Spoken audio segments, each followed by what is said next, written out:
This is In the Loop. I'm Christian Bryant. There's been a lot of buzz recently about student loan forgiveness, how it works, and who is impacted. In August, President Biden announced his plan to cancel debt for federal student loan borrowers. The plan includes up to $10,000 of forgiveness for people making under $125,000 a year, and up to $20,000 for people with Pell Grants who meet those same income requirements. But in the weeks following the White House rollout of the plan, there have been developments that throw the whole idea of loan forgiveness into doubt, and that could take it off the table entirely for some borrowers. Just last week, a U.S. appeals court pressed pause on the plan, holding up any debt relief until judges can weigh whether it's constitutional. But even if Biden's forgiveness moves forward at all, some of the people who thought they'd be eligible for forgiveness have found out they were no longer included. This is for anyone that has Perkins loans and federal family education loans, also known as FFEL. FFEL was once a big part of the federal student loan program, but the FFEL program ended in 2010. Data shows that 4 million borrowers have this type of loan. These loans are managed by private banks, but guaranteed by the federal government. Now that Biden reversed part of his original plan, forgiveness only applies to people who have federal loans managed by the Department of Education. Folks with federal loans managed by private banks are out of luck. Those with Perkins loans or loans through the FFEL program had to consolidate their loans into the federal direct loan program before September 29th of this year if they wanted forgiveness. If they didn't do that, it's too late.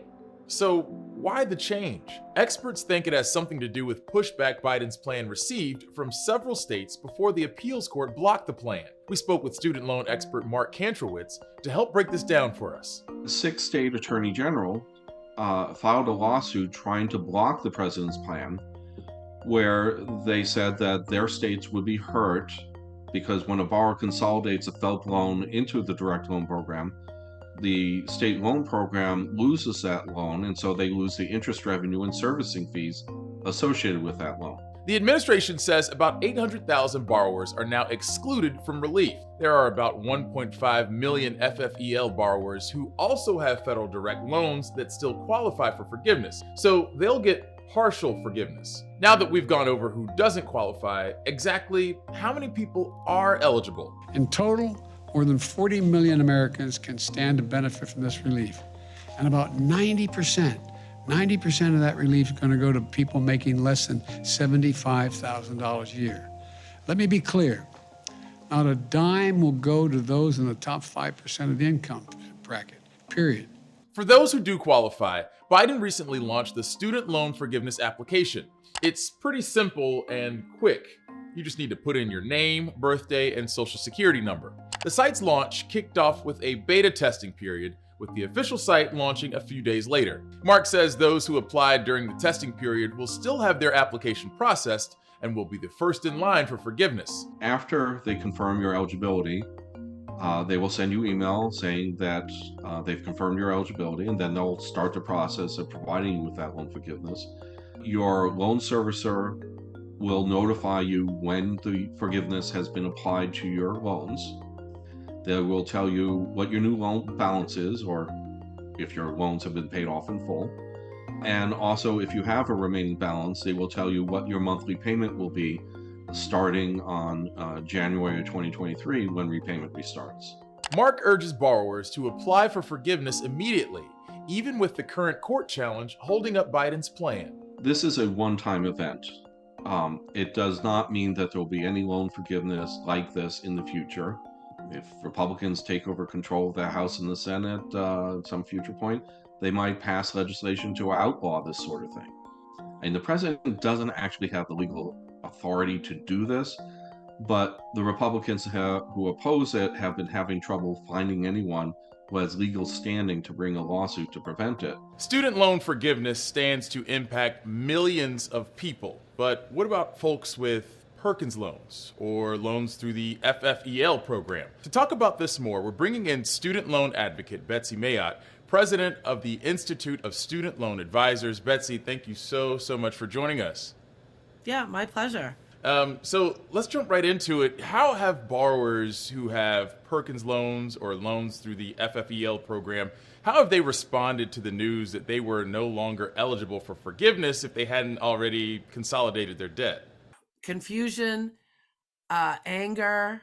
Anger is probably an understatement. Fury, a lot of tears, actually, and just frustration, not understanding why the term I hear a lot is the rug was ripped out from under them, and not only with no warning, but a retroactive deadline where they actually possibly could have been eligible.